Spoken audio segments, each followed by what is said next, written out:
welcome to Football 301. I'm your host, Nate Tice. Great show for you today because we are starting our division previews. Yes, after a whole bunch of top 10 lists, some like media-based, some about quarterbacks that no one really paid attention to, and some top 10 offenses, top 10 defenses, we got salivating. And now we're going to go division by division for the next month on Football 301. Today, starting with the NFC North, a division near and dear to my heart, the black and blue division, formerly the NFC Central, but they kicked the Tampa Bay Bucks out. But very fun division, a lot of good teams to help me preview the NFC North. For all of these previews, really, we got 7 more to go. First, my guy, Charles McDonald. How you doing today, Chuck? Mr. Forverts, how's it going over there in New York? Doing all right. I got back from a bachelor party yesterday, made sure to sleep a lot in the afternoon, so I was ready to go today. But we went out to like the Eastern Shore, Maryland, did some kayaking, did some, things you do at bachelor parties, I guess, when a bunch of your friends who haven't seen each other in a while get back together. So it was a good time, but I rested enough yesterday that I'm ready to go and talk through this NFC North with you guys. What was the text that you posted? Like, time to get a tummy ache? Oh, time yeah. Are we going anywhere? Are we going anywhere? Or are we pretending that we're 19 again and just getting tummy aches? And the answer was tummy aches, which did happen to a good amount of the people there. Yep. Yeah. And everyone knows when to put the governor on. I've been slowly having to learn that over the last couple of hangouts with my old high school and college buddies. And the third man of this 3-man weave, the trio on 301, Matt Harmon. How you doing today, Matt? We got a little Seattle talk out of you before the show. Some favorable, some not so much. But how you doing today, Matt? Oh, like 90% favorable. Well, I guess I just said I probably want to live. I don't want to live here. Well, to be fair, I don't want to live most places. I don't even really want to live where I live right now. So I'm a little bit picky. No, but yeah, I did take a trip to Seattle with my wife and her cousin and his girlfriend, and we had a great time. And well, we only got talking about it because the coffee hit. Okay. Yeah. And I could probably use like 50 more cups from there right now, based on just, it being August. Yeah. I called it my PEDs before the show because we are already in that afternoon double espresso shot type of mode. And we're not even into the real season, but we're ready for the season. I think we got our real preseason games happening in a couple days, but we're going to go one by one, all 8 divisions here. Already mentioned that in the pre-show. But NFC North today, it's a really good division. But it's going to be really fun to break that down. We're going to go offenses, defenses, breakout players, what can make or break the season, because I don't want to say X factor. But before we do that, we got some news around the league. We're going to do a little bit of a heat check on some of the NFL kind of items, kind of the mainstays that we're talking about on Twitter, on the news. First and foremost, Micah Parsons requests a trade. There's some debauchery going on in Dallas. Jerry Jones is kind of doing his thing there. Micah Parsons is the next star, which is also something to credit to what the Cowboys have been doing the last few years of actually like stacking up talent that deserves to be paid, that everyone kind of knows goes like, yeah, they're up next, right? That guy's going to get maxed out, right? CD Lamb, Dak Prescott, pick a lineman here over the last few years. But Micah Parsons is up next. He has said, unfortunately, I no longer want to be here. Parsons wrote in 1,000+ word notes app post on social media. Up to today, the team has not had a single conversation with my agent about a contract. I stayed quiet, but again, after repeated shots at myself and all the narratives, I've made a tough decision. I no longer want to play for the Dallas Cowboys. My trade request has been submitted to Stephen Jones personally. Jerry Jones replied, said to the media, I would say to our fans, don't lose any sleep over this. Charles, thoughts on Jerry Jones? Remember that? What press conference did you go to? It was Brian Schottenheimer's introduction press conference, right? Yeah.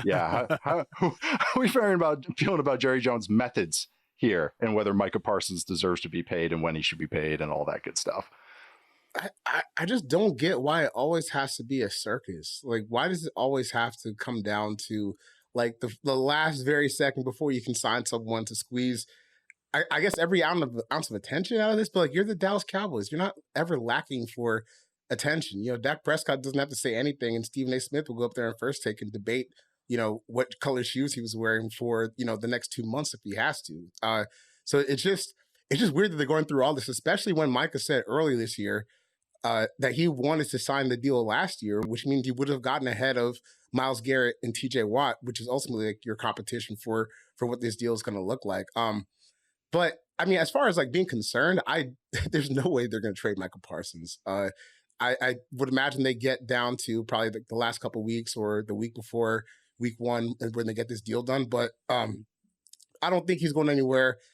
If I had to rate it on like a 2 out of 5 heat check scale, maybe like a 2, because Micah did like explicitly say he doesn't want to play for the Dallas Cowboys anymore. But there's things called contracts and CBAs, and they own his rights, and they can kind of play this how they want to. And I guess how they want to play this is by just getting gouged on the price and making Micah Parsons the highest paid non-quarterback in the league, which is how I see this end up happening. But it's just weird that you have to do all this to eventually get to the point that everyone knew you were going to. And you could have just had like this moniker last year where he was the highest paid non-quarterback, and then that sets the tone for the Myles Garrett and TJ Watt deals. But now, once again, like Dak Prescott, like CeeDee Lamb, you're ending up playing defense right at the very last second. It's kind of revealing how many Cowboys players have been going like, all right, Jerry, stop. All right. We know the song and dance. Please stop. We've heard this song enough. Not with this guy. Not with this guy.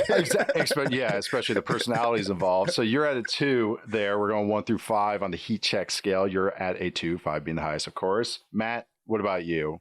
Concerned at all? 1 through 5? And what are your thoughts on Parsons, Jerry Jones, all this ballyhoo happening in Dallas?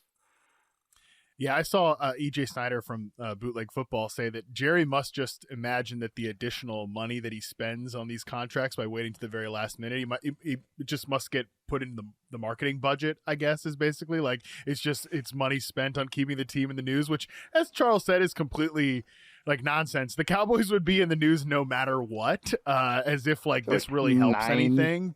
Island games throughout the year. Yeah, they're in our we get them a lot. They have on these big shows they have like Dak Prescott legacy conversations every other week, so like they'll find something to have you guys be discussed about. So but I think ultimately it is a concerning thing that this is a thing, right? But it's something that they put themselves in these situations. Like our colleague Charles Robinson has talked about this and written about it, that this is what they do. They try to like circumvent agents and do this whole thing. And I do think it's troubling that like your best players seem to be annoyed like with this. CeeDee Lamb saying like, yeah, like no one likes them going out and talking about us like this either. It's frustrating, but ultimately I do think that this ends up with, just like the Lamb and Dak stuff, we'll see Micah Parsons signed to a $40+ million contract within, I don't know, 72 hours of the week 1 kickoff game. Is probably how this starts, just like it did with just how it did with Dak last year. That's how this is going to end. So my concern level is probably like a 1.5. Right. That's kind of where I'm at. CeeDee Lamb signed his extension August 26th last year. So then right when camp ended. So you could tell Jerry's attention span went, okay, camp's over. Okay, now we can talk. And then this year they're playing the Eagles, aren't they? Thursday night to start the season. Yeah. Can't you see a Jerry Jones, to bump that up. Micah Parsons extension Tuesday of that week or Wednesday of that week, just to get the good, steal a little bit of that spotlight from Philly? Can't you see Jerry kind of pulling that off? I don't know. I can't. To me, that would be more of a reason to sign him now. We got the damn Eagles week 1. We need to be full on prepared for that. Focus on that. let's I get know, going. he showed up to camp and like was fully participating, and now he's like, I'm gonna start. He's like dialing it back. Yeah. Like he's kind of there. Which I mean, the CeeDee Lamb thing this was the same with Brandon Ayuk too, in the 49ers. Like those guys did not have the best starts to the season because they goofed around on these contracts till the last minute. So it's like football is a game of like repetition and like going through the routines and the schedules, and it's just like you're disrupting these guys' schedules for really no reason. It's just stupid. Yeah. You got people posting pictures about how far Micah's standing away from Stephen Jones at practice. Yeah. No touching. No touching. I'm a would you say 1.5, Matt? I'm the same way. 1.5. I'm 1.5 too if I have to round up. I'm more concerned about any like personal relationships that these guys might have, but as far as the Cowboys and what happens with Parsons and everything, I think it's exactly kind of how I said it. In about a month, first week of September, I could see that just the signing happening, the extension happening. He's one of those guys too, because he plays so hard. I have zero concern about, oh, we pay him, we might get a drop off or anything. It's like, it's Micah Parsons. Every play to him is the final play of the Super Bowl. 150%. So I think that those are the guys you pay. Yes, he's got banged up last year, but I'm not worried about that. Ultra athletic, ultra productive, one of the best defenders I've seen in recent memory. Like, he's going to go down as an all-timer, I think. I don't think that's pretty crazy to say. This might be his defensive player of the year type of year. But yeah, Micah Parsons, worth every penny. Not concerned whatsoever. All right, moving on to another news item that actually, especially after we did that top 10 offenses pod, got me squinting a little bit. Got me feeling a little uneasy. Matthew Stafford, quarterback, LA Rams. Also note, older than me. Still week to week with back issues. He has seen 2 spine specialists in the past 2 weeks. Jordan Rodriguez, who always does great reporting for The Athletic, has made note that also going to be missing inter-squad scrimmages, which is more, I think, revealing and concerning with how the Rams operate than just missing practices leading up to preseason games. We have 5 weeks until week 1. Matt, I'll start with you. How concerned are you? This was a top 5 offense for me, so I'm a little bit concerned. But how about you? And what this could mean with Stafford? Are you really buying this? 1 through 5 on the heat check of concern. 4. I'll give it a 4 out of 5. Like, it would be I think that if I didn't have so much faith that Matthew Stafford could probably just walk in with no practice time and just like run the Rams offense because he's been there so long and he's got great chemistry, Puka Nacua, I'd probably say 5 out of 5. But I do think that I have a lot of faith that he could show up and just run the offense. So I don't know. It's definitely concerning for me. Like you want your starting quarterback out there building chemistry with the new receiver that you brought in, Davante Adams. You're certainly going to be installing some new stuff here. And the fact that, yeah, like as Jordan mentioned, this team values those joint practices more than like they don't do anything in the preseason. They have never under McVay. Like, they value these as basically preseason games, these joint practices, and the fact that he's going to be missing one of them is super concerning. And then if we start, it's just like the longer this goes on, the more the concern level has to go up. So I'm going to just preemptively put it here at a 4 because, like you said, this was what we talked about in top 10 offenses. This would have easily been a top 10 offense, if not, like a top 5 offense for me, because I love this receiver duo. I think Stafford is more volatile at this point than maybe he's credited elsewhere, but that also makes me even more concerned that like he's missing practice time. And just if he's coming in already dealing with the back injury, that just, again, I think will lead into more volatility for him as a player. So yeah, I think this is a pretty big problem until we actually see him out there stacking multiple practices together. Right. I think the second inter squad or joint practices, I would say inter squad for some reason, joint practices, I think the second one, I think they're doing it with the Chargers. That one I think might be more revealing, kind of like, okay, are you ready for this one? That's what I'm keeping my eye on. But Charles, what about you? How concerned are you? Heat check 1 through 5. Yeah, I was gonna say like 3.5, round 4. I mean, this is a big deal. I mean, this is basically what the whole blueprint is kind of built around, like him being healthy enough to stand back there and deliver to Davante Adams and Puka Nacua this year. And where I get concerned is, I guess I think the practicing is obviously, you would like him out there, but if he doesn't really practice that much during training camp, I'm not sure that's really like the end of the world. Where I get concerned, I guess, is what does a 37-year-old Matthew Stafford with back issues behind an offensive line that could be a little leaky look like for the Rams this year? And week 1, they have Houston. I mean, come on, man! Like that sounds. I was just writing down their opening schedule. It's not who you want Jimmy G playing against. Right. Or even a Matthew Stafford that can't run, or if he's not healthy, and those guys start getting past it, like we might be at the point where when defense can get pressure on Stafford, that could be like DOA, like it kind of was with Kirk and Aaron Rodgers at times last year. So I think it's really concerning. I think his health is obviously paramount to what they want to accomplish. And like you said, the backups are Jimmy Garoppolo and Stetson Bennett. And we've already know that Davante Adams isn't quite the biggest fan of Jimmy Garoppolo, even though they're back playing together. So it's going to be interesting to see how they manage this. I would imagine that this is going to be pretty quiet preseason and training camp for Stafford, just trying to get him as healthy as you can for week 1. And then I guess, can you survive the onslaught of what you got to open the season? Yeah.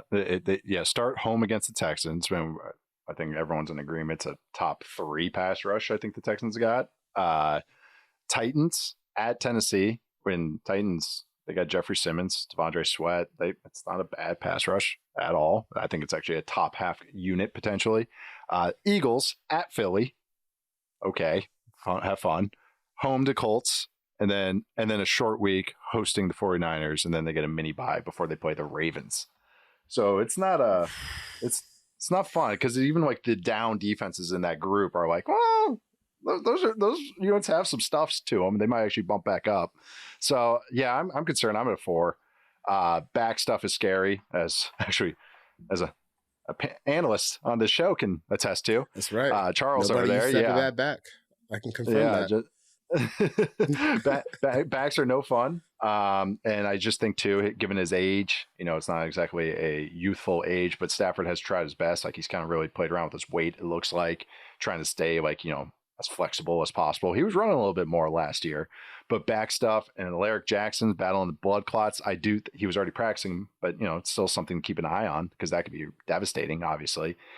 So yeah, just a little bit more concerns, and I'm still optimistic that it'll work out. The Rams kind of always do things at their own pace. This is a quarterback that doesn't exactly need every rep. You want him to get every rep, but it's not exactly a guy that needs it. He's 37, 38 years old. He's got a lot of starts under his belt. He can go out there. They're adding layers to stuff they already got. It's more that they added personnel that can really change it up and improve it. So I am concerned, though, because if it is Jimmy G, even if for a month in that NFC West, that's just tough. You don't want to be down too many games. I mean, this NFC, we're going to be talking about it in the next couple of weeks, but this NFC, just the wild card battle is going to be crazy. Like, I can make a case for a lot of teams, as we're going to start talking about. But yeah, I want to see this offense.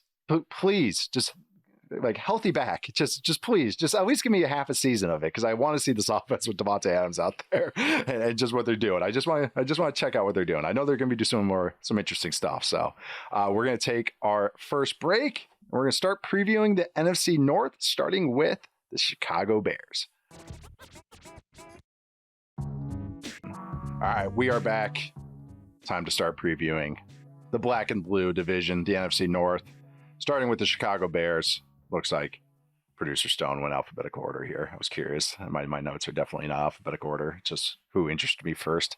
But the Bears were 5-12 last year, had some positive signs under Matt Eberflus in that first month of the season, and then it all fell apart in our nation's capital, or nearby our nation's capital, against the Washington Commanders.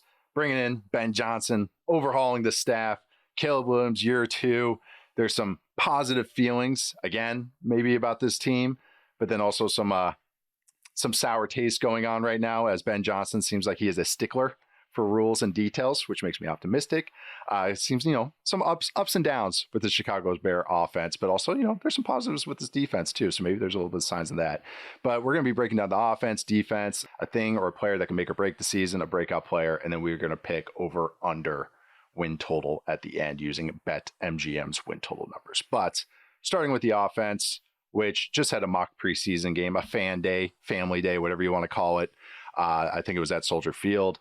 Ben Johnson said it was a sloppier than we were hoping we would be at this point.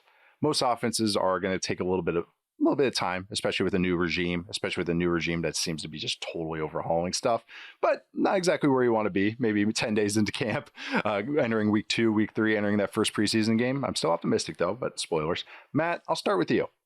Bears offense. Really, what are you focusing on this year? It doesn't have to be a total breakdown, but just really what's grabbing your eye when you're turning on or seeing them on Red Zone channel, or doing all your grading of Roman Odunze and DJ Moore and now Luther Burden. There's Colson Loveland in there now too, but all these guys that you have to watch. But what are you watching with this Bears offense? Bears offense, which is like never good, somehow keeps me really busy from a receiver charting standpoint. I really with this team, I'm not so like worried about how they start the season. I'm really concerned with what they do in the second half of the year. This is a team that starts off Minnesota in Detroit and versus Dallas in the first 3 weeks. Like, that's not exactly like, all right, like let's smooth sailing right from the jump. And then they have a week 5 bye. Like, I actually think, again, I'm going to be really interested how they come out those 3 weeks after the bye and then again in the second half of the year, because I don't think this is just like Ben Johnson comes in here and sprinkles the magic pixie dust and makes this offense better.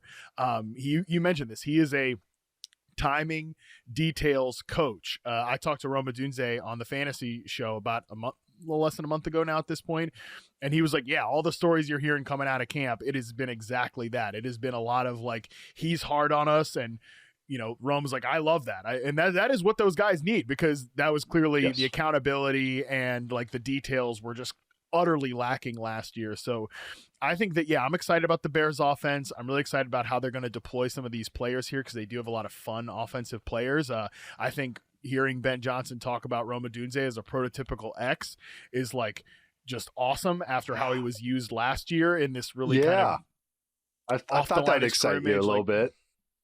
Yeah, that was just stupid. But even stupider, even dumber than the than the Rome usage was the DJ Moore usage last year, where I was actually tweeting with your old co-host Robert Mays yesterday, Nate, talking about like, he kind of had the alignment of like Andre Johnson, but the screen usage of Kadarius Toney, which is just a really atrocious blend of football, and seeing like him take snaps out of the backfield. Like, I've been saying for 3 years, I want somebody to use DJ Moore like in a way that the Niners use like a Deebo Samuel, not like the up the gut runs, but get him in motion, get him in space. Tosses. I think that's going to be really, I think that's going to be really cool to watch, but I just want to caution people that it might take until the second half of the year for all of this to come together, because it is a complete and utter overhaul of what was an atrocious unit last year.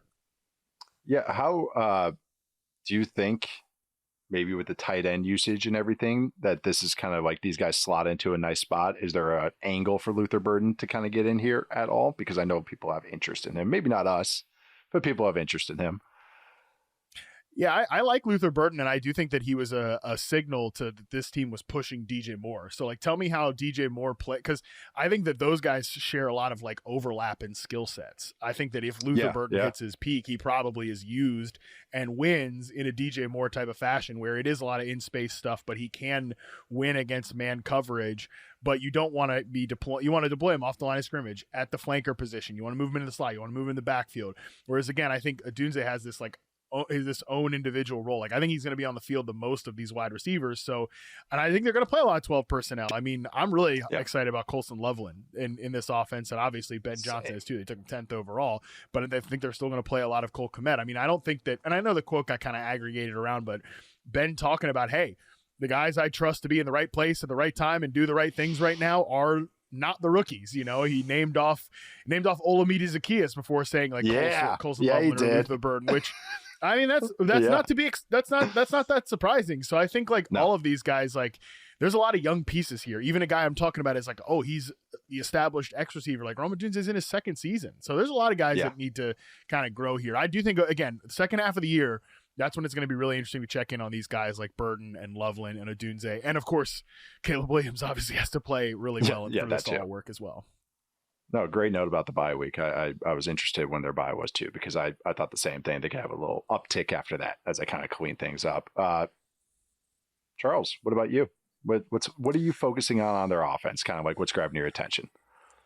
I just want to see if Ben Johnson's presence plus the offensive line additions alone are enough to get them just not to be the worst thing you've ever seen on like first and second down. Because if you look on, because there's so many plays last year where, or I guess so many times when you're watching them, you look up and it feels like they're always in third and long. But you go back, you look at some of their first and second down stats last year. I mean, they were really just awful. 28th in explosive play percentage. 32nd percentage of plays on first and second down that go for a first down. They were 32nd in sack rate at 9.3%, 28th percentage of plays that go. 28th percentage of plays that go for 0 or fewer yards. I mean, this offense is running to a damn wall on first and second down, and then you get to, you're playing all these heavy third downs. I think their average distance on third down was about 8 yards last year. So that's a rookie quarterback behind an offensive line that isn't very good. And we all know that back in Detroit, they ran the ball really well. They protected Jared Goff really well situationally. And it's not going to look like that, but maybe there's a middle ground between where they were last year and what Ben Johnson has done. Like if they could just be like an average offense on first and second down and give Caleb Williams some more like reasonable playmaking opportunities, and he can cut down some of the sacks. That's kind of what Ben Johnson is here for. So I guess more stability on early downs to try and avoid all the disaster they faced on late downs. Yeah, I had notes on the run game too, because I said just to be average in the run game is going to help so much, because it's just they were not efficient or explosive, and it's like, can you just be one of them? just average at one of them, and the back half of the year, they're just really dropped off. This entire team did. I can't reiterate that enough. But the thing that I wouldn't say worried me, but kind of was like, was, they really outside the 7th round didn't really upgrade the running back room. I like Roschon Johnson as kind of a situational guy, a role-playing guy. But last year they were 31st in yards after contact over the back half of the year, kind of the running back stat. But, speaking about their room right now, I think Roschon Johnson is going to be that bruiser for them and the protection back. That's why I liked him a little bit even coming out of college. But overall, because he only had 55 carries last year, I looked it up. Running backs with 50 or more carries, he was first in success rate. I did not know that even going into this kind of exercise. 50% of his runs, 51% almost, were successful last year, just above Bijan and Tyler Algier in that great Falcons run game. He's good in short yardage, 6 to 9 short yardage runs, which I define as 3rd and 4th down and 1 and 2 yards to go, were successful, which is about league average. And I think that could be a little more successful with Joe Tooney and Drew Dahlman and Jonah Jackson potentially in short yardage as well. But why I'm bringing that up is I have to mention the name DeAndre Swift, who isn't my favorite. He could be explosive, but is my favorite runner in the world. This is actually kind of perfect to paint why maybe I don't really like DeAndre Swift as a runner. I don't think his vision's very good. He doesn't really like to run between the tackles. So that same short yardage stat. Okay, over the past 3 seasons, there's 3rd and 4th down, 1 and 2 yards to go. There are 69 running backs with 10 or more short yardage runs. Any guesses where DeAndre Swift ranks? So 69 running backs with 10 or more short yardage runs over the past 3 seasons. 66. 65th. 65th. Only above. Well, he's tied with Kenneth Gainwell. How big Kenneth Gainwell is. I know. I really like him. But Jerome Ford, Cordell Patterson, who wore number 84, and James Robinson, who was on the tail end of his career. So yeah, that's kind of like just to paint it. 65th, 69 running backs for the last 3 years. Roschon Johnson should take that role. This is big in Ben Johnson's world. This is the David Montgomery role. So also a vulture for touchdowns if you're interested into that in fantasy. But then they drafted a running back out of the 7th round. Kyle, I got it down earlier. Monungai got some coaching praise throughout camp. So I'm keeping an eye on that, because the run game has to be key, because that's going to help out Caleb Williams. And I think their whole identity, if you focus on Ben Johnson, I don't think that's going to change. I got to reiterate, I think he's got some Sean Payton to him, and they have Sean Payton's former offensive line coach as their line coach. Like there's just that stickler for the rules. All this is just screaming Sean Payton-ish stuff to me, which is run game focused. So I really want to see those guys take a leap, because it's going to be huge for them. But do have to one more stat here, because obviously the Caleb Williams is the main focus, but we'll probably talk about him a ton over the year. Obviously the focus, but we have to talk about what's going to help him. Receiver screens. This is interesting to me because the Lions were so good on receiver screens. Some of this was because of the line, but they're 3rd in suplex rate, success rate, explosive play rate on a receiver and tight end screens last year, only behind the 49ers and Chiefs. DJ Moore, this is all we want to talk about, Matt, with DJ Moore. No receiver has been targeted on screens over the past 3 seasons more than DJ Moore, and nobody has more receptions on receiver screens. He has 60 receiver screen receptions over the last 3 years on 63 targets. He's 6th in first down. I want to know how many of those were last year. It's probably the last 3 seasons. I would almost guarantee you it's like close to 30. I think it was 30. I think it was like when I first had the filters That's on, but I'll look it up for you afterwards. He was pretty successful on it, but it's a lot. Roman Odunze, though, I had some time on my hands this morning, so I looked up the college stats. Good on screens. 12 first downs on 17 screens in college. I think we've talked about this, Matt, before. This is why we like him. He kind of has that burliness to him as well. But yeah, just there's some stuff that I'm really optimistic about this team, but you got to see the offensive line and the run game has to be, the floor has to be lifted of this offense. I think Caleb has some special stuff to him, but he has to get some stuff to incubate some of that. And I think it's going to take some time, but man, the run game helping out third down, which you mentioned, Charles, to get to third down, I should say. This team's going to run the ball a lot on third down. Remember, Ben Johnson loves that, to set up, to then go for it on fourth down. So there's some stuff that's going to be interesting. There's going to be some ups and downs, but I'm really optimistic about where this offense could be. Colson Loveland, of course, Ozzie Trapilo, they're starting at left tackle. Little hesitant on that, but he's going to have some help next to him with Joe Tooney and stuff. So yeah, I am just overall optimistic about where this offense could be at the end of the season. Even if week 8, it might be ugly. Week 3 might have a bad week. Week 12 might have a bad week. I think overall, when we look back, we're like, wow, they're feeling pretty good about where this team is at, where this quarterback is at as well. All right, flip it on over to the defense. A defense that made both of your guys' top 10. I mean, my kind of unofficial honorable mention list, my CYA cover your ass list. Charles, I'll start with you. Bears defense, I had them as one of your top 10 defenses. What are you focusing on with them, or what's kind of grabbing your attention with them? I think it's kind of like the same thing as the same question, I guess, as the offense. Like, can a coaching upgrade from Eberflus to Dennis Allen kind of stabilize this defense, I guess, on just from down to down? Because they had a weird season last year where they start off pretty well, and then the Hail Mary game hits against Commanders, and the whole thing kind of falls apart. Where, I mean, by the end of it, they had some pretty crazy numbers when you look at just some of their splits. They were dead last in explosive play rate, but also they were fourth in EPA per dropback. So they're kind of all over the place. And I think when you kind of look at the totality of their year last year, they kind of finished out as like an above average defense on the play-to-play basis. But I think they have the personnel to do a little bit better than that. And now that Dennis Allen is here, I mean, he was just such a thorn in my side as a Falcons fan for so long. And what I like about Dennis Allen is, even as, they kept hitting the salary cap ceiling and you start losing players off that defense, or you're not able to get guys back in after they hit free agency, they still perform pretty well on defense. And they were always one of those teams that any game they could kind of pitch a shutout on defense. So I'm in on this Dennis Allen experiment. I think they just got big coaching upgrades on both sides of the ball. And even we talked about it last week on the top 10 defenses pod. This Bears defense is physically built how Dennis Allen liked his defenses in New Orleans. They got big defensive ends, they got big fast linebackers, and they got some versatile safeties on the back end. So I'm interested to see how this turns out. They're probably going to need some guys on the defensive front like Javon Dexter to take the next step. Grady Jarrett to continue playing well. But if those things happen, I really think this defense could take off this year. Yeah, it's just what you said about the personnel matching. That's why it was so interesting. And having a former head coach at defensive coordinator is pretty nice. I kind of like that with Ben Johnson getting his. I think the classic comparison is when Sean McVay hired Wade Phillips. Dennis Allen's a lot younger than Wade Phillips, but same type of thing here. Or Andy Regan, Steve Spagnuolo, all that type of stuff. Well, again, an older version of that. But Matt, what about you? What are you focusing on with this defense? Like Chuck said, it's kind of an interesting group of personnel. You weren't on the top 10 defensive show, but you threw your name in the hat, name out here. A lot of positive players.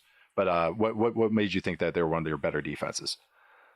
Yeah, I kind of regretted not putting them over a few of the guys I had ahead of them for the top 10 defenses after filing it. But good players across the board. Maybe a lack of a real superstar. Their best player is probably Jalen Johnson, who is dealing with an injury right now. They're hopeful to get him back for week 1. So that's probably something to, of course, monitor. But again, a lot of good players. I'm not a Falcons fan like Charles is, but watching this Dennis Allen defense in New Orleans, they're just they swarm on the back end. It's like a hive of bees when they're in zone coverage, just shutting down those windows back there. And honestly, that's been something I've thought about when all these reports are coming out of training camp, Bears offense doesn't look that good, this, that, and the other.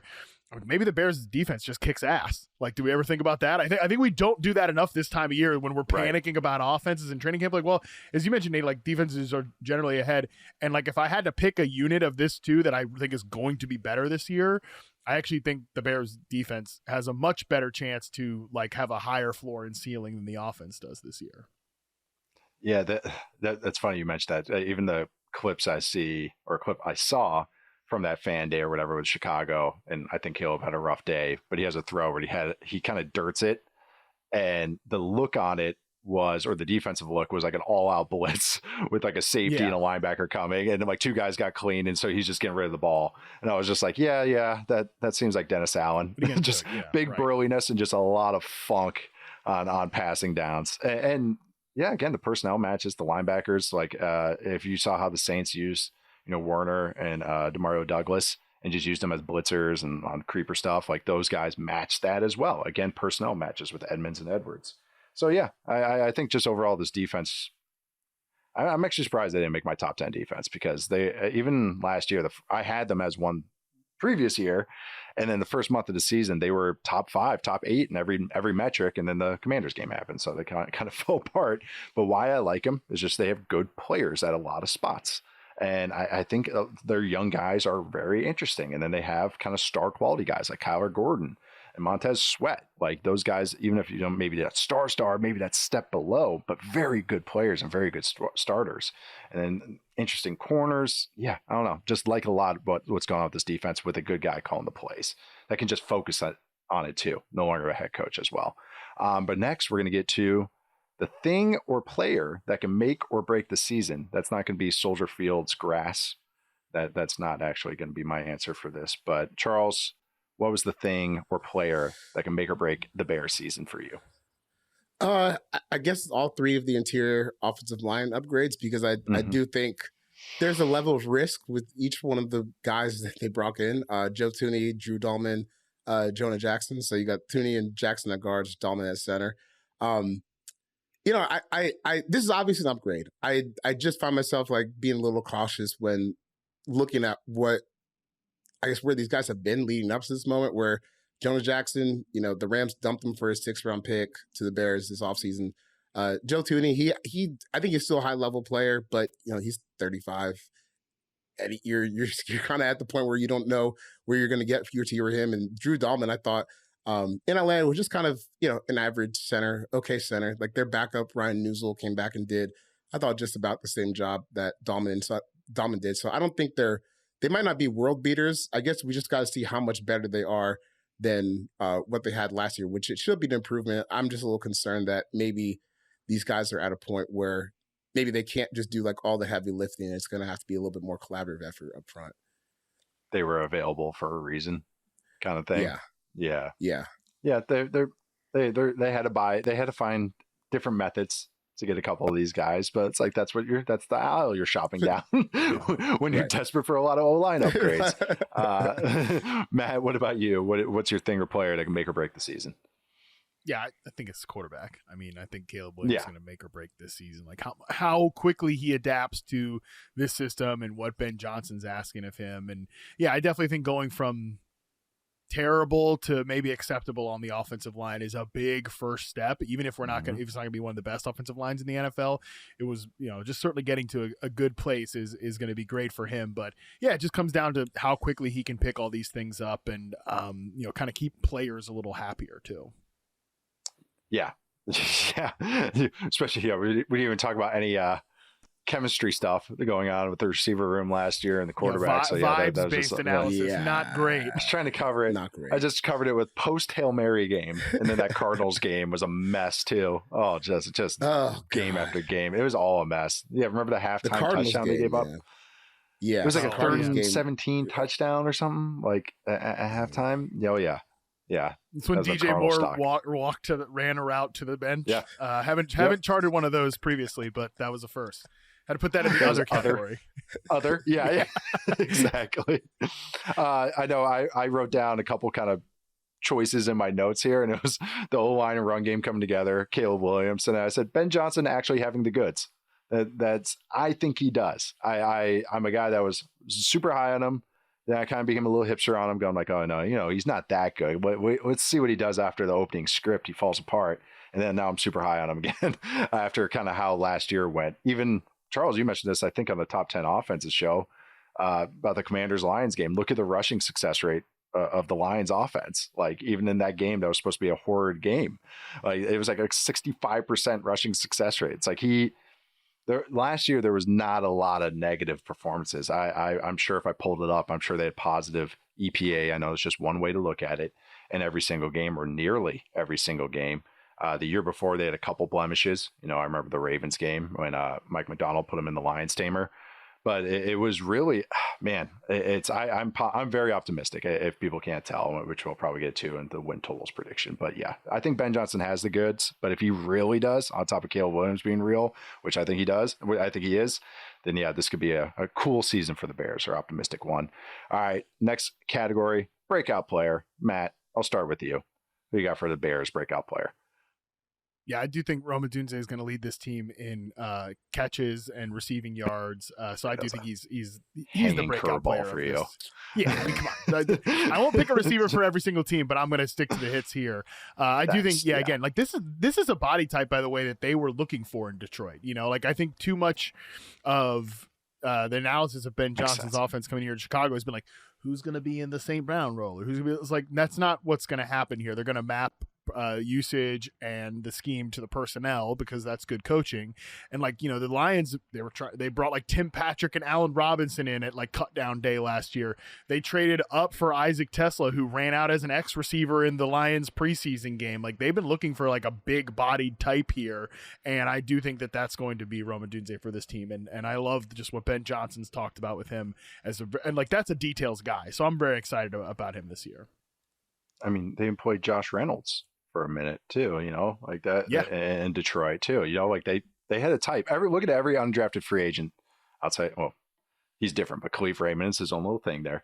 But you can take exceptions. Sean Payton just had a comment about this. When you have big receivers, you can start taking exception for the sub 165 guys. But anyways, if you look at all the Lions undrafted free agents every year at receiver, it's all these massive dudes. It's all the guys I like.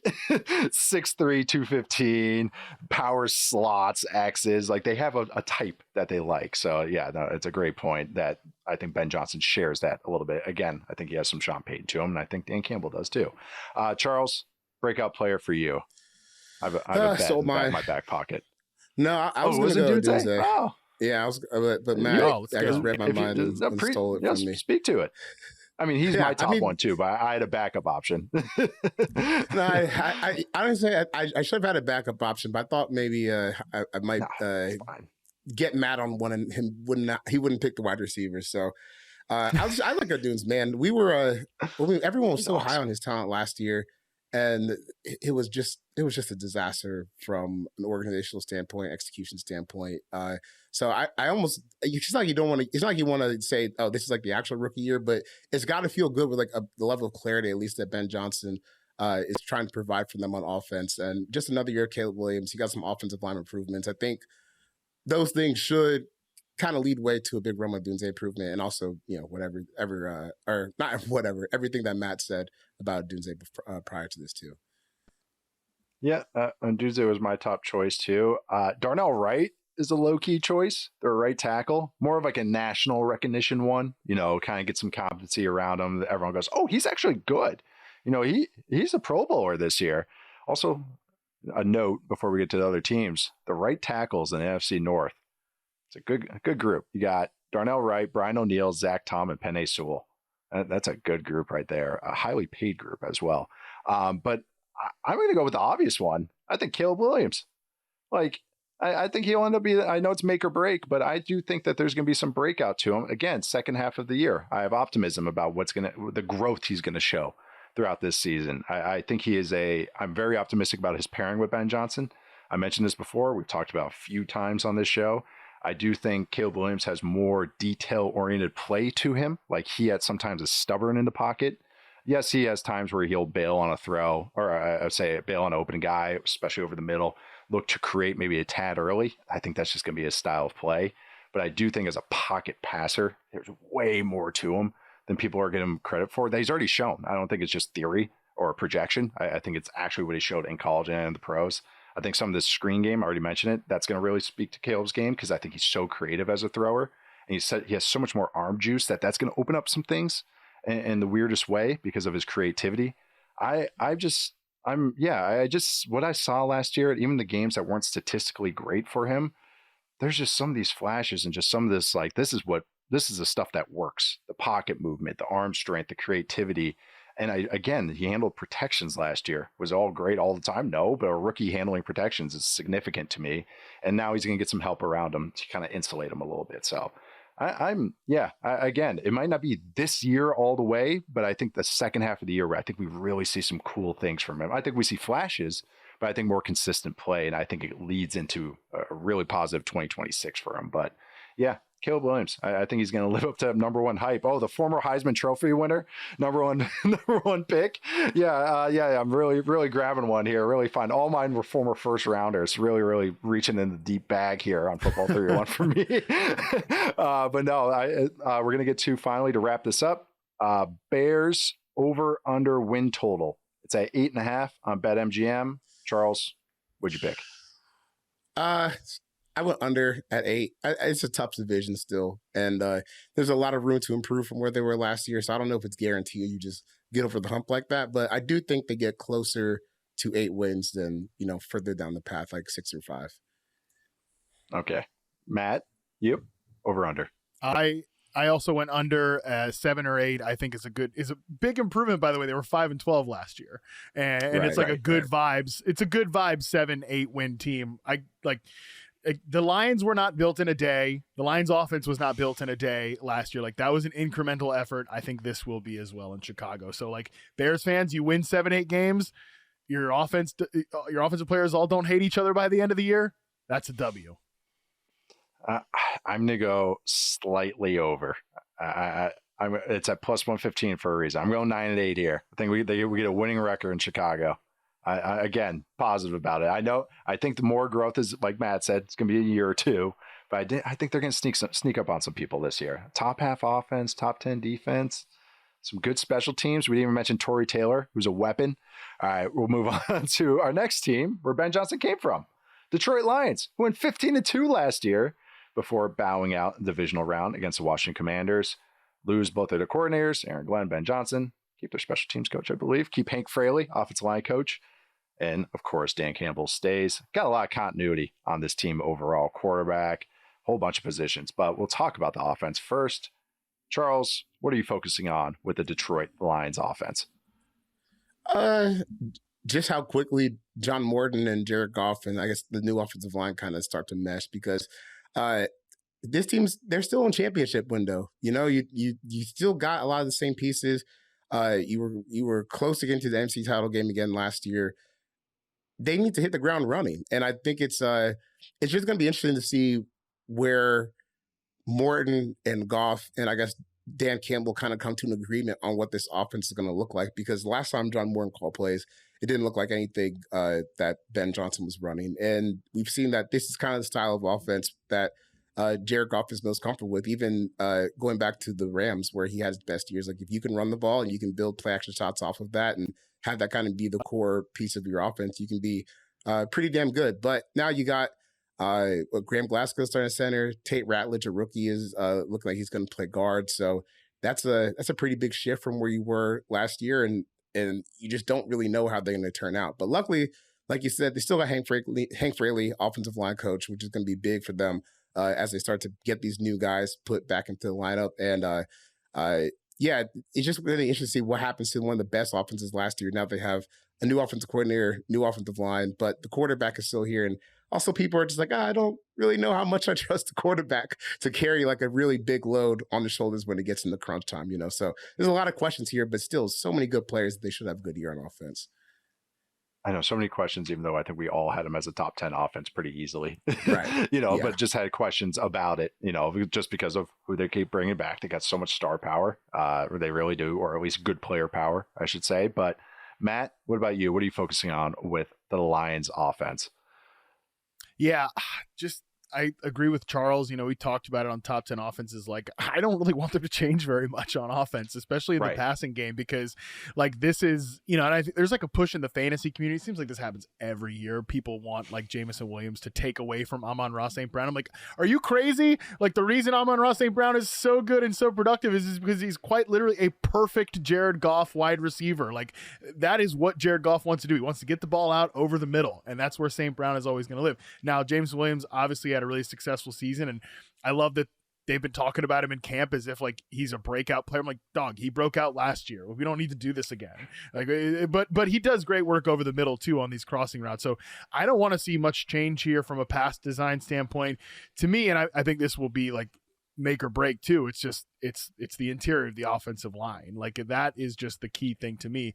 As long as that doesn't wither too much, I think this can still be a very, very successful unit.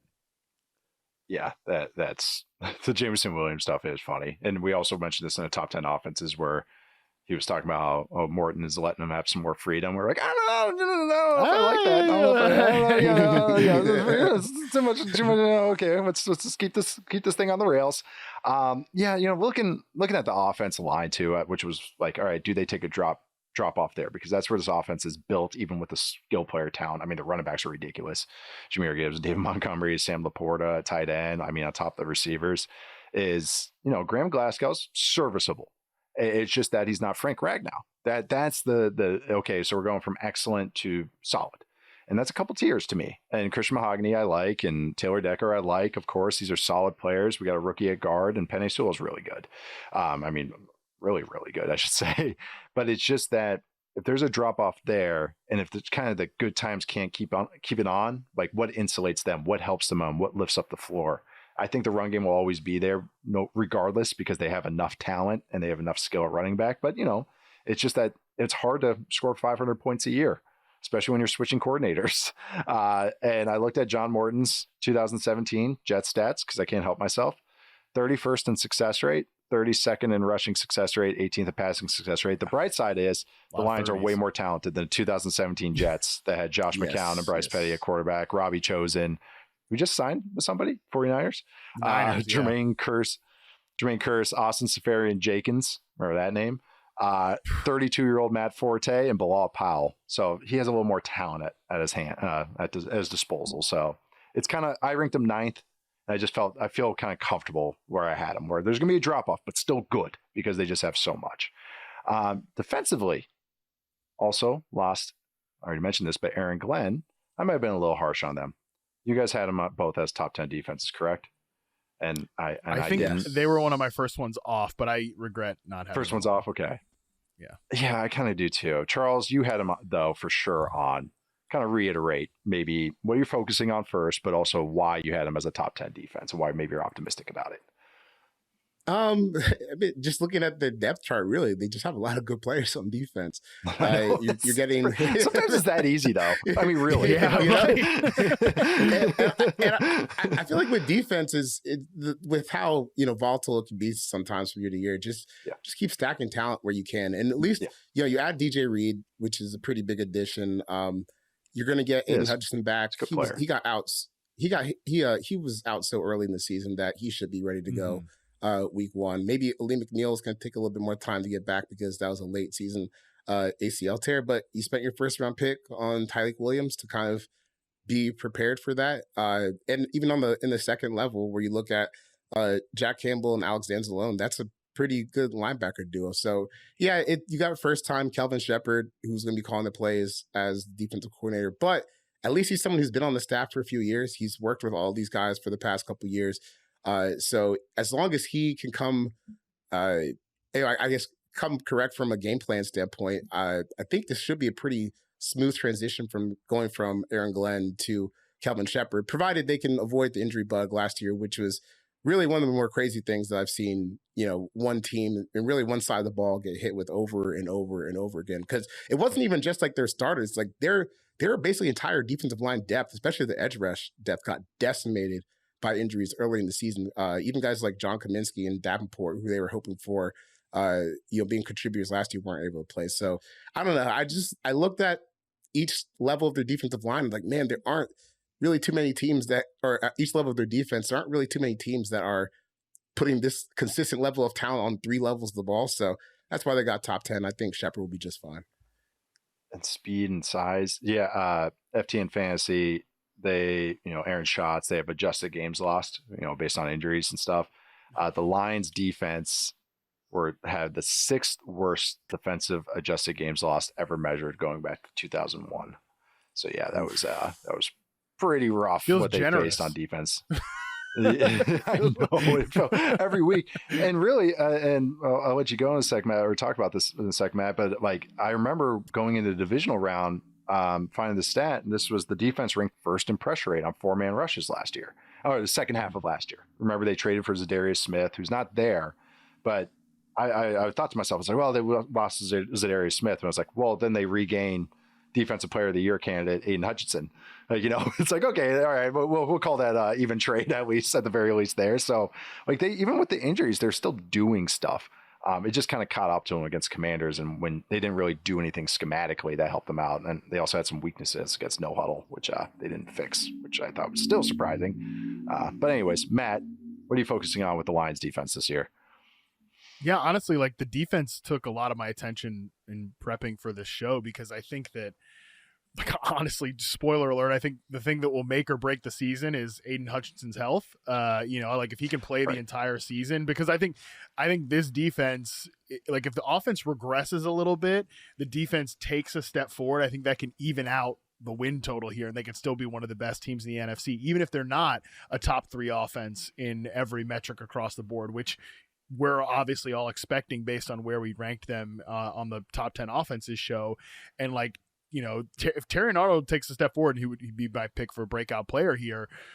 This could be one of the best secondaries in the league, if not the best secondary in the league. Like, Brian Branch, man, I mean, the amount of times like I see him just like man up on slot receivers when I'm charting guys. He's such a good player. So I love the, DJ Reed's like a rock solid starter too. Kirby Joseph obviously coming off a fantastic season. So like, this whole defense, just guys taking steps forward, whether it's Hutchinson staying healthy over the course of the year and really solidifying himself as like a defensive player of the year type edge rusher, Taron Arnold becoming a little less grabby and more lockdown in his second season. We just don't credit enough, like, hey, that guy went out there and played well. It wasn't perfect. It's never going to be perfect for rookie corners, but still over the course of the year, I think held his own in a difficult scheme. These type of steps forward, Jack Campbell maybe making a leap, like, that's where this group can really, like, as a team, still like some regression on offense. It's okay because the defense holds up more of its end of the bargain. This is my first note on this whole thing was, I think I was a little harsh on this defense in the top 10 defenses pod, because then I started kind of just looking. I'm like, oh yeah, this guy's hurt. But it's like, yeah, but they have this linebacker, they have this edge rusher coming back, they have this defensive tackle they drafted in first round. Like, it wasn't just like, oh, they have reinforcements for all the places I thought they potentially had weaknesses or anything. So it was like, yeah, one of these were, again, kind of regretting not having them up there. You mentioned it. I'll just get into the make or break season, because really I would just be reiterating a lot of you guys' points. Like, I think they have size and they have enough speed. So make or break season, I had the same exact guy, Aiden Hutchinson. I think if he played like he did in the first month of the season, he's not going to go against the Tampa Bay Buccaneers backup right tackle every week. But I think if he comes back and plays at that level, and they have so much, like, he's not the best run defender, but they have so much size and good run defenders around him, he gets to just play really good at his role, which is get after the passer and win after that and create pressure. And if he is to what that prediction was you had last year as defensive player of the year type of player, and Matt, that you said, that just provides so much more juice. It allows their defense to play aggressive like they want to.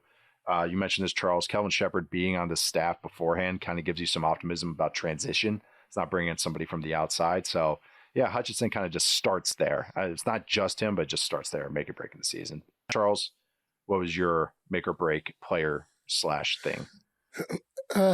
I think it's kind of an unfair thing to cast upon them, but I think that Tate Ratledge kind of needs to be pretty good, pretty fast for the Lions to keep this thing going. Yeah, I wouldn't say it's a make or break season for him per se, but when you start looking at the windows of what is possible for the Lions year after year, I think it's imperative that offensive line gets to be as good as they can, as fast as they can. So Tate Ratledge, and not even him, last year's 6th round pick, who I think we both like in the draft, Christian Mahogany out of Boston College. So you got 2 new guards, you got a new center, but you really need your pedigree guy, Tate Ratledge, in the 2nd round to step up, because I think Graham Glasgow, at least he played guard last year and he's moving over to center this year. So he's at least played with some of the guys on the offensive line, but those two and Ratledge specifically, I think really need to have big years this year. Yeah, interior line's huge. And Yeah. I do like Mahogany. I had a 3rd-round grade on him, and he had injury stuff. I think that's why he dropped. I remember when the draft happened. But no, he played well when he was on the field. It wasn't perfect, but he played well. Getting into, finally, our breakout player, Matt, breakout player for the Lions. Yeah, I'll go Terrion Arnold there. Just again, I think he handled himself pretty well in man coverage last year. Probably gave up too many plays. That again, he's a rookie cornerback, so him taking a step forward and solidifying himself as a true number 1 corner goes a long way for this team. Just cut down some of the grabbiness since the Lions didn't get their obvious team plant rule passed this year about taking defensive pass interference down from being a spot foul. So you get that corrected, I think you got a pretty good starting corner there. It's worth a try. I'm glad they tried to at least do that because it's their play style. So might as well just lean into it a little bit. Charles, what about you? Who's the breakout player for you for the Lions? I'm going with Jack Campbell. I think that this could be the year that he really breaks out. I really like the idea of, okay, McNeil's hurt, but we'll just put Tyleik Williams in there. We talked about Roy Lopez before as another rotational defensive lineman. So it should be a clean enough picture for him to have a pretty good season. And obviously, if Hutchinson's healthy, the pass rush will be there too. So I just like, outside of his own accomplishment as a player, I think the situation is really set up for him to have a pretty big year at middle linebacker for the Lions. Yeah, Jack Campbell's exactly mine too. I became more of a fan of him last year. He's really come together. I think he's a really good 2-way player now against the run and pass. Just kind of slowed down for him. Like, he has traits. You would thought his transition would be a little smoother maybe because playing in the Iowa defense and what they do, but it took some time. But now I really like him. I think he's got Pro Bowl qualities if he really comes together like I think it will this year. And they say it's his defense, so I'm excited about what he can be this year, but he's my breakout player as well. All right, over-under wins. I'll just start this off because I just want to rip the Band-Aid off. I went under 10.5, which is, yes, it's at 10.5 on BetMGM. I went the under -135 currently. Still could be a playoff team. Under 10.5 could still be 10-7. Like, let's clarify there. But I think the NFC is going to be the Wild West this year. I think just they've been absolutely shredding everybody on offense the last couple of years. It's hard to sustain that level. But even if it's just a little bit of drop off, going from 500-point offense to even just a drop off, it's just, just doesn't make you a 15-2 team. It makes you more just like a good playoff team. I just think losing coordinators is just hard to overcome. And really, without a Goff plays well in this offense, is a good player, but not a dude at quarterback. And I think that's the difference maybe on the offense. But I still think it's going to be good offense, good defense. They're going to be battling for a playoff spot and this division. So, but I just do think the under is what I'm leaning. Charles, what about you? I went over, but like slightly over. I still think they can get to 11. But I'm not sure that this team, until we see it, when I just look at this, I'm not sure that they have quite enough, like maybe on the offensive line, to go on a run for how they like to play last year. But if those guys improve and play better than we expect, that's definitely possible. I just think I'm with you. I guess I just see like the 15 dropping to close to 11, which is still over, 10.5. But I do think they hover around that 10 or 11 win range this year. Not 15-2, mowing people down with one of the best offense you've ever seen. But like basically waving the white flag, surrender rule at halftime. Matt, you over under 10.5 wins for the Lions. Yeah, I'm with Charles. I see them getting to like 11 or so wins here, so I'll go over. The Eagles, who, they lost 2 coordinators after the Super Bowl run the year they lost to Kansas City, they went 11-6, and I actually think I have a lot more faith just in this team's construction overall. Like the guy at the top in Dan Campbell, I've got a lot of faith in. So it's hard for me to square like a team that I think is still going to be a top 10 offense and like a fringe top 10 defense going, like under 11 wins or so. I know when I say it out loud, it's a little bit different than when I have it written on paper and in theory. And then I'm like, wow, I still like it. And their special teams was actually good last year too. So it's like, oh, shoot. Painting myself in the corner. It's a lot here. of room to regress. 15 wins. There's still like a lot of room for regression. So it's just maybe a little Frank Ragnow bump is a little too much for even my brain. His wins above replacement. All right, we're going to take our last break and we'll come back with the Packers and the Vikings to round out the NFC North. All right, we are back. Green Bay Packers, 11-6 last year. I feel like they still have the youngest team in the NFL. I feel like I can keep that note for a few years now. Got their offense, Jordan Love I think it is again. Yeah, I know it was the think it is last 2 still years. true. Yeah. Everybody's on a rookie contract there. Jordan Love, now in his third year starting. Seen some really positive signs. Battled some injuries last year, it seemed like, but seems like he's 100% healthy. It looks good, at least from indications so far. Still got LaFleur calling plays. Still got a lot of assistant coaches back. Matt, I'll start with you. Packers offense, what are you focusing on? And I have a feeling what you're going to go with here. God. Like a meme of myself. Just keep talking about this wide receiver room. Happens. Tucker Kraft's groin injury. Like that's got to get right. Oh, Okay, let's not miss too much time, Tucker Kraft, because it really does. No, I mean, for God's sakes. Not to mention, like he's the guy at tight end in fantasy I want to draft the most this year based on where he goes. Is Tucker Kraft. So, this is an offense I'm really high on. They were a great run game last year. They really leaned into it. I think they over leaned into it based on Jordan Love's health.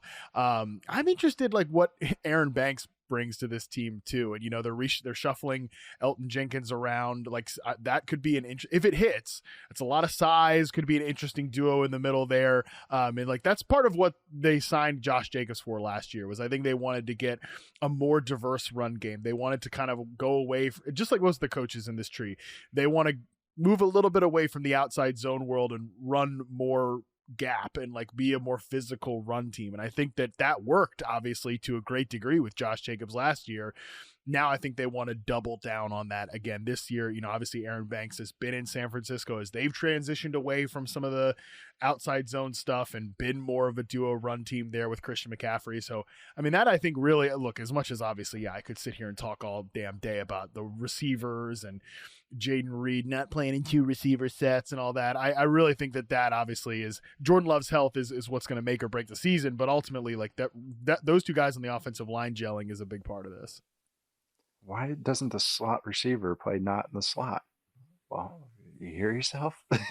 No, I that's exactly what it's. This offensive line is so interesting. I want to hear what Charles says before I dive into it a little bit, because I've been looking at family night clips that Justice Mosqueda has been tweeting out. So I have some thoughts to share, but Charles, what about you? What are you focusing on the Packers offense? I like the offensive line combinations. I think are pretty fascinating because they've got got a bunch of guys that feel like they can do a little bit of everything. I mean, there were even rumors where Zach Tom, who got the contract extension to play tackle, like they were talking about him playing center at one point. Yep. Now Elgin Jenkins playing center. Signed Aaron Banks. You still even have like Jordan Morgan, the first round pick from last year's team, where he tried to fit in on the offensive line. So man, they've got a lot of talent, and I think it's cool when you see, okay, this is when you invest in offensive line and coach it well. Like this is kind of the returns that you can get, where you get Zach Tom, who wasn't the first round pick, turned into a quality starter. Rasheed Walker, who was a 7th round pick, who's beating out your first round pick from last year at left tackle. So this is a interesting group, and if those guys can mesh, I mean, we already saw last year how well they could run the ball. We've seen Tucker Kraft turn into one of the best tight ends in the league. Now you got Matthew Golden. If he hits the ground running, I just think this is really going to be one of the best offenses in football, especially with the continued growth of Jordan Love. But it all starts up front for them. Yeah, I was high on them. We all had them as a top 10 offense. I was high on them, and I ended up being like lower than you guys, which I was like, oh shoot, because I kind of felt the same way. That's why I love doing these shows, because as I talk it out and hear your thoughts and my thoughts, I'm just kind of like, yeah, there's a lot working here, because the O-line is my first note, because I'm, like I said, I was looking at family night clips, and there's Jordan Morgan at left tackle, and I liked Morgan a lot as a player. I thought he was going to transition to guard as a pro. I think they did too. The Packers kind of have this body type they like at offensive line, like just square build, big ass body type, and they just kind of like it, and they kind of go, we'll coach them up and we'll figure out our best 5. But it's kind of funny to see a whole offensive line built of the exact same player as far as body type wise. And it kind of works though for depth reasons, because these guys get cross training. Like Morgan could go to guard now. You have Walker at tackle. And then Banks there was the guard, Jenkins center, Sean Ray, and then Zach Tom at right tackle. But it's like, it's kind of nice to have, okay, this guy gets hurt, we can move this over. They might rotate their left tackle, which they've done in the past. They've rotated tackles by series in the past, not past like 50 years ago with Bart Starr. I'm talking about like last year or 2 years ago. They were rotating their tackles. So it's just like something they will do. But Morgan can play tackle. I mean, he had a great showing against Latu in college. So it's something that kind of kept tabs on. But I'll talk about the receivers. This shakes out and guys stop dropping the ball, like just even half their drops. And then you just feel this offense will feel so much more just efficient and more consistent than it did last year, where it kind of felt up and down. I mean, think of the playoff game where some drives just felt bad and some drives felt great. And it just really was based off of consistency with these young guys. But Jordan Love lost the fourth most EPA to drops last year, 31.8 EPA lost on 28 drops last year. So it's like, yeah, just a little bit more there. But this offense was fourth in weighted DVOA, third in suplex rate, second half of the year. There's a lot of positive signs here. Love their attack. Love what they're kind of building here. A couple of guys take a step forward. Like, I think Jordan Love might go supernova this year. Like, he's a sneaky MVP candidate for me at 25-1, by the way, on BetMGM, as I looked up before the show. So yeah, there's something here that might go supernova if it all goes right. Defensively, I had them as a top 10 defense. Did you guys? Can't even remember. I don't think you did. I was on my lonesome, was I? What a shame. All right. Matt, why didn't you have them as a top 10 defense? Or I should say this, actually. What are you focusing on with the Green Bay Packers defense? What's catching your eye? Well, the answer to the question is the same. The reason I did not have them as a top 10 defense is the thing I'm focusing on, which is this cornerback room is a little bit shaky on paper. I do think that they can really kick ass in the front seven. They've got a lot of fun players up there, but yeah, I mean, this could definitely be a cornerback room that's just getting launched over the head, you know? So that I think that's what's going to be the key for this defense is that a place that can come together? Because again, right now, I don't know, that alone was enough to keep them off the top 10 for me. That's very fair. It's a lot of question marks. I'm trying to wave away. Same with you, Charles. That's all it was. Really just a cornerback room. I mean, I do like a lot of other aspects of this defense. I mean, by the end of the year, we could be saying this is maybe the best linebacker tandem in the league with Edger Cooper and Quay Walker. They got some guys up front. Probably still want to see a little bit more out of Lucas Van Ness, but they've got pedigree. They've got talent. I'm just terrified of the CB room. Like, if Nate Hobbs is coming in as probably your best player, that's a little scary to me. Yeah. It's kind of, I even was looking at some stuff and I watched some stuff last year too. They did some really cool disguises. We talked about this on top 10 defenses, why I liked what Jeff Hafley did and like some of the changes he made, more cover 2, which also helps kind of hide iffy corner play. Not saying bad, saying iffy corner play, but like what's going to help this, that corner room and all the coverage and how, you know, Xavier McKinney can jump passes. And Evan Williams is a pretty nice player too on the back. And I got to give him a shout out as well, is that you got to get pressure. And this defense was like the epitome of that. Like, when they did not get pressure, it just did not go well. Last year, the defense, so this is all the second half of the year. So I have to always say the second half of the year stats for the Packers, especially because they made so many adjustments after their bye week, which came about midway through the year. But this defense on throws on 3 seconds or under, you know, on time to throw, third in suplex rate, third in EPA per play rate, fourth in explosive passes allowed, 10%. Over 3 seconds to throw from week 10 onwards, 18th in suplex, 18th in explosive passes allowed. It's just because they couldn't hold up if that pass rush didn't get home. The problem was they're 20th in pass rush pressure rate over the second half of the year. Third over the last month, but that might have been some of the offenses they faced. But yeah, that's just really what it is on this defense, is how these DBs hold up. There's interesting pass rushers, Lucas Van Ness, Devontae Wyatt. I know you know him a little bit as a Georgia Bulldog fan. How does he do with more extended run, more snaps to his game? But yeah, like you mentioned with the linebackers, Edger Cooper's a star, like outright star. I'm sure we might talk about in a breakout player category, but yeah, this defense is interesting about what they could be. Now, Matt, what's the thing that can make or break the Packers season in your mind? Yeah, I think the receiver room coming together and Jordan Love being healthy over a full season. I agree with you, Nate, that like he's a sneaky candidate to lead the league in like passing touchdowns. I don't know, maybe they're not going to throw the ball enough necessarily, but I think they did not want to be as run heavy as they were last year. And I really think the talent of these guys, like guys can slot into the right roles. I also think that like Jaden Reed and Matthew Golden kind of working in tandem together on like the same side of the field. That's a lot of vertical stretch from Golden and horizontal stretch from Reed. That's going to just put teams in conflict. So I think this passing game is going to be awesome this year. Yeah, I'm pretty excited. I think there's gonna be some fireworks going on with this offense. Charles, what about you? What's the thing to make or break the Packers? Well, I guess I expect their secondary to be pretty bad, so I think that's going to put more emphasis on guys up front. Talk about Lucas Van Ness. He's the guy that is probably due for a pretty big year based on where he was drafted. Devontae Wyatt is going to get more burn this year. Rashawn Gary had like a weird year last year where he had some games where he was pretty quiet, but we know at his best, he's a really talented pass rusher. So I just think their front seven's really going to have to take over this year to kind of hide some of the deficiencies that they have on defense. But man, even saying that, like the spine of this defense is really strong. If Kenny Clark comes back and he's playing good football, we talk about the linebackers. Xavier McKinney and Evan Williams are a really good safety duo, and those guys are coming back. So it's not hopeless. I'm just scared they have a critical flaw, and guys are going to need to compensate for, where they are at the cornerback room. It's still question marks. Like I'm optimistic about the question marks, like, but they're just like, they're still not like positive answers yet. Like, but it's just like, you hope that they can be better. Last year, I watched Packers Lions. I'm trying to remember what week it was. And just like the Kenny Clark's missing a gap, like another guy's missing a gap, and the run goes out for 14 yards. And it's just like, well, okay, if we just get a little bit of discipline, a little bit of positive play here, you're doing much better. My make or break factor, cheated there. I said, can they cover anybody? And that's it. I think I like some of the players they had. I want to give Javon Bullard, who plays in the slot for them, a shout out as well on top of Evan Williams. But again, it's the corners.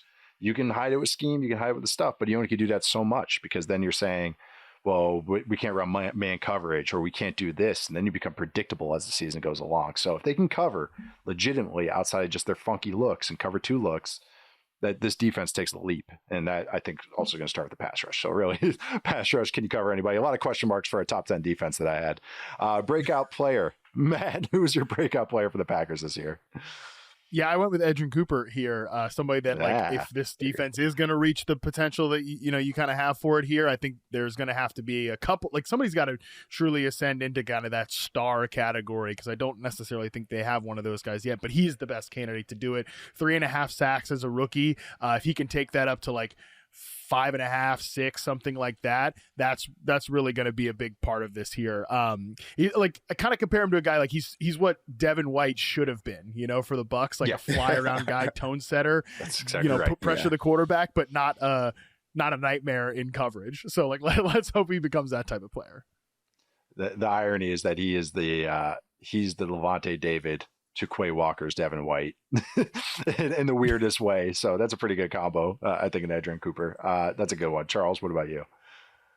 I went with Quay Walker because he's got someone next to him in Edgerrin Cooper. Perfect. Where because I think it's kind of interesting. You think you saw better.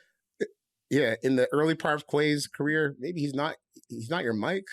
Probably, that might not be the role for him, but in a role where Edgerrin Cooper is already here, and this is your second year in the defense, you've got a second year playing with Edgerrin Cooper. It just seems like this could be a year where the point and shoot version of Quay Walker might be at its best, where just get lined up. Edgerrin's going to handle the big boy stuff. All you need to do is be 6'4", 250, and the best athlete on the field. And I think that's a role that could really work for him. And I'm excited to see just like the amount of range that linebacker duo has is insane. Right. We you're thinking like athletically, and if they're like down in their keys, and this next year of coaching and next year of familiarity with each other, kind of takes off, that could be one hell of a duo. And you just think of even who they would have to cover that speed and that division. You got Jahmyr Gibbs and Aaron Jones just in that division. So it's like, we got 2 linebackers we can throw at them. Like most teams don't even have one. They got some sawed off undrafted free agent that's trying to keep up with them. So Edgerrin Cooper's a great one, and Quay Walker's a great one, because I do think he deserves a shout out how he played in the second half of the last year. Tucker Kraft is mine. I feel like that's obvious. Is that why you guys went with Cooper? Because I don't know. I knew for sure you were going to take Tucker Kraft, so that's why I didn't. And I was going to pivot to Cooper if you guys went with Kraft. Yeah, so Tucker Kraft, I think he's just, he's a warlord. Again, Justice said the best quote about him. But yeah, as a two-way tight end, as a receiver and a blocker, he's a true inline blocker. He's great with the ball in his hands. I think he's going to be a Pro Bowler this year if his health stays healthy, I should say, because he is a really, really good player. And low key, I guess Jordan Love, I would say nationally, as far as like, no, he's actually the dude, as opposed to still having question marks. Why do you have him in your top 10? It's like, have you watched him? Because I'm very optimistic about what he can be this year. Because of that, I have him as over 9.5 wins at -120 on BetMGM. What about you, Matt? Over, under 9.5 wins for the Packers? Yep, I'm over for sure. Charles? Over. They were number 4 offense for me. I think they're going to shred and just get enough on defense so they can, close out some of these games. Yep. Just catch the ball, damn it. All right. Fine. Yep. Right. We're going to try and do this quickly. We're going to go with the Minnesota Vikings, who went 14-3 last year. They're probably going, what the hell? But Vikings, of course, lose Sam Darnold, but now are going on with their second-year quarterback, JJ McCarthy, which is really the big question mark. I think we're going to take a couple of answers there with JJ McCarthy for some of these superlatives. But Vikings offense, Matt, what are you focusing on with them this year? Yeah, just I don't know. Maybe I won't talk about the obvious here because like what's going to make or break the season is definitely JJ McCarthy and all that. So really what I'm focusing on is this interior offensive line investment, bringing in Jordan Mason to complement Aaron Jones. Yep. I think that can be a really fun and complementary duo. And honestly, that really to me is a big part of this. I know obviously the blood in the water, the layup topic is the quarterback, but that investment I think signals where they want to go from a philosophical standpoint. No, it's such a great point because I think you have to focus on it. I'll just kind of say because just to reiterate this is that last year I think we, including myself, until we talked about top 10 offenses, assumed this offense was like top 8 and everything. And it was like, they're like 14th and 13th and 16th. And it was like, oh, and I was like, oh, it's because you guys dropped off in the second half of the year. It's like, oh no, even the first half of the year, you guys were kind of 12th, 14th, 8th. But they have really tried to improve this run game over the years. Dalvin Cook was fading in 2022 in KOC's first year. I looked at the offensive stuff rate. So I think this is the final thing that they're trying to add. I've talked about this with the coverages they get with Justin Jefferson. They get a lot of soft boxes. They've been trying to figure out ways to punish it. First, it was adding Addison and Hawkinson, and now it's improved the run game. Jordan Mason, like you said, is the bruiser to Aaron Jones. But offensive stuff rate, which is gains of 0 yards or a TFL, tackle for loss. The Vikings ranked 32nd, so they had the most in 2022. In 2023, KOC's second year, 24th. Then last year, 20th. They need this to uptick. They need this to get up, and they need to be in like 10th in this rate, 8th in this rate, because they got to help out their new quarterback. This is the best way. You don't want to put them in a bunch of third and longs. Charles brought this up talking about the Bears and what they were facing on third down last year. The Vikings last year, or since KOC got there, they've averaged 7.2 yards to go on third down. Typically under 7 is top 10. So that number has got to get to top 10. And I think that will really just help this entire offense. So yeah, the run game, the offensive line, Jordan Mason, obviously, and of course, McCarthy is the real answer there. But Charles, what about you? Or did I just steal all the thunder? I mean, if we're not going to say JJ McCarthy needs to play well because this team is really built out and they can potentially win a Super Bowl if he's good enough. I find the offensive line trio interesting. It's because I think you have to like all 3 additions that they made last year, especially just when you're looking at what's going to stabilize them. Ryan Kelly is a big upgrade at center. Will Fries, great, or is it Will Freeze or Will Fries? Will Freeze, right? Phil Freeze. Oh, now you're messing me up. No, you're almost there. No, I was pronunciations. Don't mess me up now. Will F., the second former Indianapolis Colt on this offensive line. And then, Big Will. And then Donovan Jackson. Like those 3 guys are quality players, but I just want to see how fast they can mesh together and get moving. I think it obviously really helps having Ryan Kelly at center because he's played so much football. And he can hopefully get those guys together pretty quickly. And I think even having Ryan Kelly is big for JJ McCarthy. Just having that veteran presence. And if you're a guy who's starting like his first games with all these expectations, it probably is helpful to have someone who just direct traffic for you. Been there, done that. Whole lot of quarterbacks, whole lot of different offenses. I think Riley Kelly provides that. So if those 3 guys are good, you at least have a fighting chance for JJ McCarthy to be the guy he needs to be because Justin Jefferson, Jordan Addison, like your pass game is going to be fine as long as you can keep your quarterback up and move the ball on the ground. Yeah, I'm not worried about the haymakers this offense could throw. It's the jats. Right. It's like, can you stay on schedule? Can you be efficient? That's really what. And And last thing on it is Donovan Jackson. The one little thing I do like, and because Christian Darrisaw, the left tackle, who's good, very good, faced a lot of injuries throughout his career. Just in the pinch, we don't have to trade for Cam Robinson. We can kick maybe Donovan Jackson. Is it ideal? No. But it's a in case of emergency card you can play and maybe kick out Donovan Jackson out there. I had to mention that because I'm really high on Jackson overall. So I love that addition. Just got to reiterate it. All right. Defense.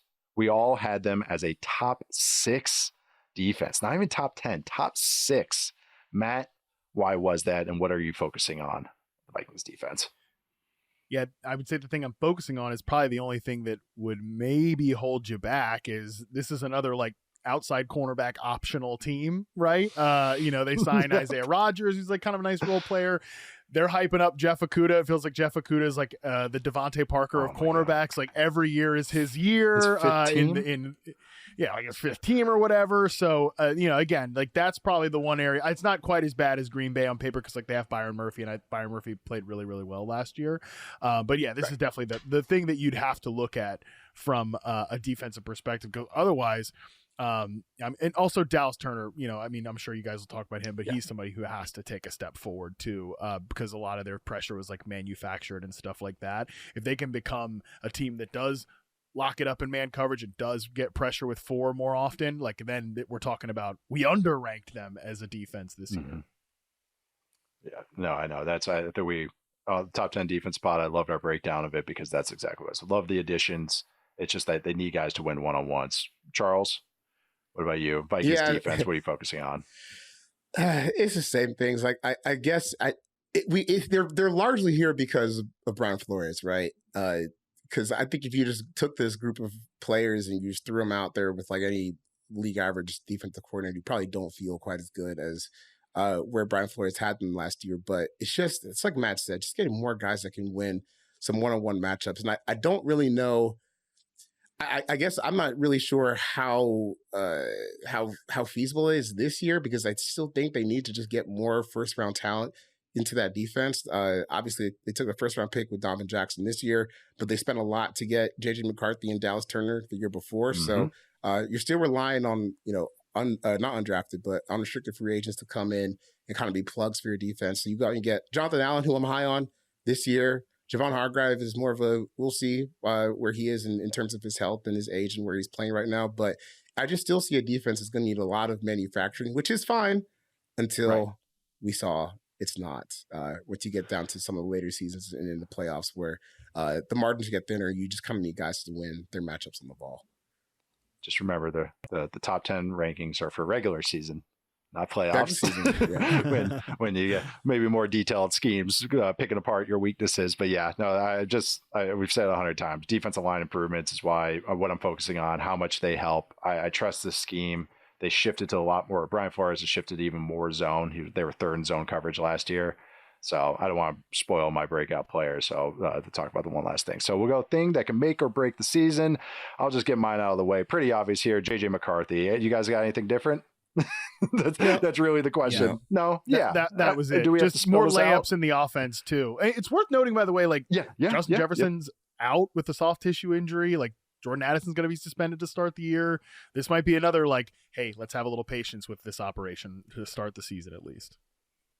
That's a great point. No, but again, that's why we're talking about the run game, the offensive line, all that so much because it's not the high ends of this offense. It's all the other stuff we're trying to figure out with them. So yeah, McCarthy is going to be a pretty big deal. I think he'll be okay. But I think I just want to see a little bit what he's got because it could really take this team to a new level that could be really interesting. All right, breakout player. It's really hard, by the way. I thought the Vikings were one of my tougher teams for breakout player because it was I didn't use JJ McCarthy. I was trying to find something different because it's so veteran laden. But Matt, what'd you have for breakout player? Or who'd you have? Yeah, I'm going to go Jordan Mason here because I do think he's going to be a big part of like steadying out this ground game. I was really impressed with him last year. Just good decisive get downhill runner, which I think is what they need, especially with where Aaron Jones is at this point. Like in a best case scenario, I think this could be a guy that scores like 8 to 9 touchdowns this season. Yeah, I think Danny Kelly calls him from The Ringer calls him a Toyota truck. I think that's what he calls Jordan Mason. Like he's a Toyota truck. Just you know what you're getting. Charles, breakout player for you for the Vikings. I'm going to go with Dallas Turner. The edge rusher they drafted in the first round last year, only because I don't know, just can't really be less impactful really than year one was. Didn't play a whole lot, had some nice moments, but overall I thought he looked fairly overmatched out there. So hopefully another year, just getting used to NFL speed, NFL conditioning, and the scheme will help. But they need him to be a lot more than 3 sacks he was last year, and more playing time, because when you trade up and you go put in the picks to get that guy, that you're hoping for an impact pass rusher, which he wasn't last year. But still, a lot of people liked him. I liked him in the draft. Still got to believe in the trades. So Dallas Turner, I'm picking as my breakout player, because you got to be better than you were last year. It's a great defense for him. We talked about this top 10 defenses because he's so versatile. But again, he's got to win. Like, versatileness isn't like why you draft a guy and trade up for him and do all that stuff. Like, that's nice to have, but I can find Andrew Van Ginkel. I can find guys that can find those roles as opposed to investing in this. So he has to win more. I like Dallas Turner a lot, but I will say I watched all of his snaps this weekend, and I was kind of just like, okay. It wasn't just like something I'm really, really like, oh, hell yeah, let's see this. It's more just like, okay, I think I know what you are. My breakout player, I was really, again, it was a veteran team, so I was trying to find one. I went with Isaiah Rodgers. Their free agent corner they signed, the dime back from the Philadelphia Eagles. Literal Flores, dime back. Yeah, the old gambling scandal. Handpicked him. I think he bet a. Yeah, I think he bet a dime bag. Brian Flores more or less handpicked him. Not saying Pro Bowl or anything, but maybe there's something here. A nice starting quality corner here. He started 10 games with the Colts, then got suspended for gambling. Had some decent moments, though. He had one play in the Super Bowl, literally one play, and it was a really nice play. 27 years old, breakout player. Why not? Wins over under for the Vikings. That's at 8.5. I do have the over. I think it's at 9.5 now. That's a horse of a different color.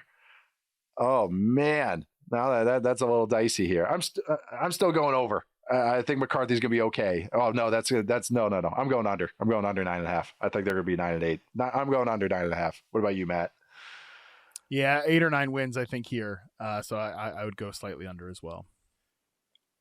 Yeah, well, 8 or 9 wins. Gonna go under, just to lessen the expectations on JJ McCarthy. It's tough. Yeah. It's tough. I say that, but it's like weird that like taking a leap is now outside their outcomes. So, all right, we'll just wrap this up with our final divisional prediction for the NFC North. Charles, who do you think is going to win the NFC North? Got the Green Bay Packers, baby. Shred them on offense. Matt? I'm right there with Chuck. Yeah, I'm going to go Packers as well.